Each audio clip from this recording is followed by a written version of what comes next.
सलातो वस्सलामु अलैका या रसूल अल्लाह व अला आलिका व सहाबिका या हबीब अल्लाह सल्लल्लाहु अलैहि वसल्लम। जद्दा एयरपोर्ट बहुत खूबसूरत बनाया गया है और यह एक्वेरियम दुनिया भर में बहुत मशहूर है। बहुत खूबसूरत बनाया गया है, बहुत बड़ा बनाया गया है। ये तकरीबन टोटल पूरा हर फ्लोर से आप इसको देख सकते हैं। तो मदीना से हम लोग सीधा जद्दा एयरपोर्ट आए और यहाँ पे एक छोटा सा काम था। उसके बाद हम लोगों ने एहराम की नियत की और अल्लाह के रास्ते में माशाल्लाह से हरम पाक पहुँचे और रेस्ट करने का टाइम नहीं था। हम लोग सीधा होटल रूम से निकले और हरम सामने है और टांगें कांप रही थी, दिल धड़क रहा था। हर बार आज जब भी आप अल्लाह के दरबार में हाजिर होने के लिए जा रहे होते हैं, अल्लाह हर जगह मौजूद है ना, बेशक अल्लाह हर जगह मौजूद है। आप जहाँ पे भी हों अल्लाह पाक आपको देख रहा है। लेकिन जब आप खाना कबा में अल्लाह पाक के घर में जाते हैं तो एक अजीब सी आपके अंदर एक मोमिन होने की एक निशानी महसूस होती है कि आपके दिल की धड़कन तेज़ हो जाती है, टांगें कांप रही होती हैं, आप पूरा शिवर कर रहे होते हैं, आपकी बॉडी में पूरी एक कपाहट होती है, बार बार रोंगटे खड़े हो रहते हैं कि हम रब के दरबार में जा रहे हैं, हम अल्लाह पाक के घर में दाखिल होने जा रहे हैं। बस हरम सामने मौजूद था। होटल रूम से बाहर निकले और लब्बैक अल्लाहुम्मा लब्बैक अदा करते हुए अल्लाह ताला से अपने लिए आसानी की दुआ करते हुए और सबके लिए दुआ करते हुए कि अल्लाह पाक जो जो लोग आए हैं उनके लिए भी आसानी कर, उनका भी कबूल कर और हमें भी अल्लाह ताला आना कबूल करे और हमसे जो कोई गलती कोताही हो जाए अल्लाह पाक हमें माफ़ करे। ज़ोहर का टाइम होने वाला था तो ज़ोहर की नमाज अदा करके हम लोगों ने अपना तवाफ़ शुरू किया। पहले सबसे हरम में जब जाते हैं तो दूर से जब खाना कबा नज़र आता है तो एक अजीब सी बेचैनी सी नज़र आती है। खाना कबा देखते ही पहले थोड़ी देर के लिए रुके, रब से बातें की, अपने गुनाहों की माफ़ी तलब की और सबके लिए दुआ की, अल्लाह पाक का नाम लिया और तवाफ़ शुरू किया। चारों तरफ बहुत ही खूबसूरत सी पुरनूर सा मौसम था।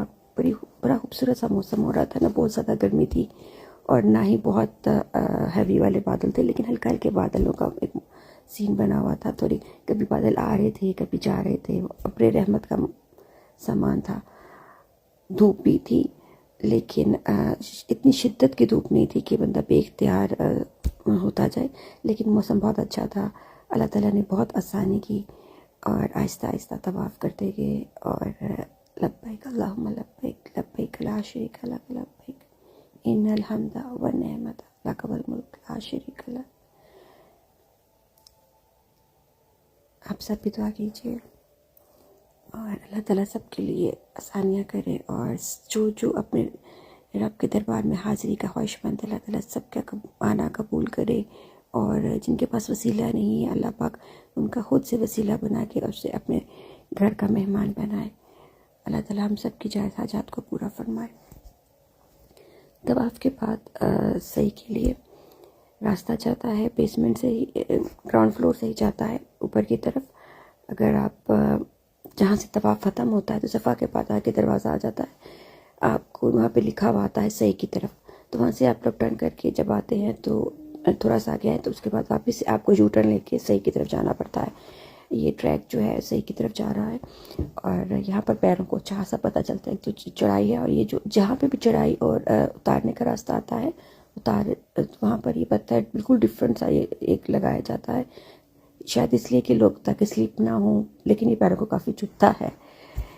यहाँ पर जब आप ऊपर आ जाते हैं तब सामने आपको हरम पाक नज़र आता है और सही का रास्ता शुरू हो जाता है। ये सफ़ा का पहाड़ है। यहाँ से हम अपने सफ़ा मरवा का पहला चक्कर शुरू करेंगे, अपनी सही शुरू करेंगे और यहाँ पर थोड़ी देर दुआ की और अल्लाह पाक से आसानी की दुआ की, रुक कर और बिस्मिल्लाह करके अपना सही का सफ़र शुरू किया।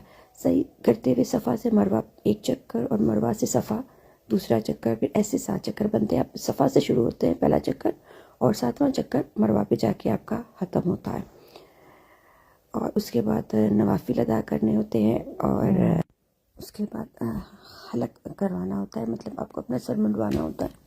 और लेडीज़ के लिए 1 इंच के बाल ऑलमोस्ट काटे जाते हैं। और फिर शुक्राने की नफल अदा करके आपका उम्रा मुकम्मल हो जाता है। मरवा से बाहर निकलें तो ये ट्रैकर बाइक निकलता है। ये यहाँ से आप बाहर से हरम के बाहर से रश में से बचते हुए आप आराम से हरम से बाहर जा सकते हैं। क्योंकि हलक करवाना था तो इस वजह से हम लोगों ने मरवा से हम लोग बाहर निकले और इन्होंने मेरे हस्बैंड ने हलक करवाया और उसके बाद हम लोग लंच के लिए चले गए। क्योंकि ज़ोहर के बाद हम लोगों ने जब एयरपोर्ट से आए थे हम लोग सीधा हरम आ गए थे तवाफ़ के उम्रे के लिए। क्योंकि हमें कोशिश थी कि जितनी जल्दी हम एहराम की हालत में जितना जल्दी हो सके हम लोग अल्लाह ताला के दरबार में हाजिर हो सकें। लंच के बाद हम लोग वापस असर की नमाज़ का टाइम होने वाला था तो हम लोगों ने हरम में ही नमाज़ अदा की। अभी आप मकाम इब्राहिम और हिजर असवद की ज़ियारत कर रहे हैं। असर के टाइम के बाद रश और ज़्यादा बढ़ जाता है क्योंकि जैसे जैसे मगरिब का टाइम करीब आता है मौसम चूँकि थोड़ा सा ठंडा होना शुरू हो जाता है, धूप की शिद्दत कम हो जाती है तो ज़ायरीन का जो है बहुत ज़्यादा रश बढ़ जाता है। तो उसके बाद हम लोगों की कोशिश यही होती है कि मगरिब से लेकर इशा के बाद तक मैक्सिमम जितनी देर हो सके हरम में ज़ियारत की जाए, बैठा जाए। और अगर हिम्मत हो उम्रा करने के बाद तो तवाफ़ किया जाए, वरना तो उम्रा करने के बाद उमूमन हिम्मत नहीं रहती है। लेकिन चूँकि हम लोगों ने ज़ोहर के टाइम के बाद उम्रा किया था तो काफ़ी थोड़ा रेस्ट हो गया तो इशा के टाइम पर हम लोगों ने फिर से तवाफ़ किया। जब आप हरम में बैठे होते हैं तो आप अपने आप को बड़ा एक मुतमईन और पुरसुकून महसूस करते हैं। जिस्म में एक ऐसे अजीब सी हल्कापन महसूस होता है कि जैसे आप फिर से ताज़ा ताम हो गए हैं। अल्लाह ताला के घर को देखते हुए जितनी दफ़ा हमारी नज़र उठती है बस बार बार रब का शुक्र अदा करने को दिल करता है कि या अल्लाह हम गुनाहगारों पर इतनी रहमत, तेरा शुक्र है मेरा मालिक।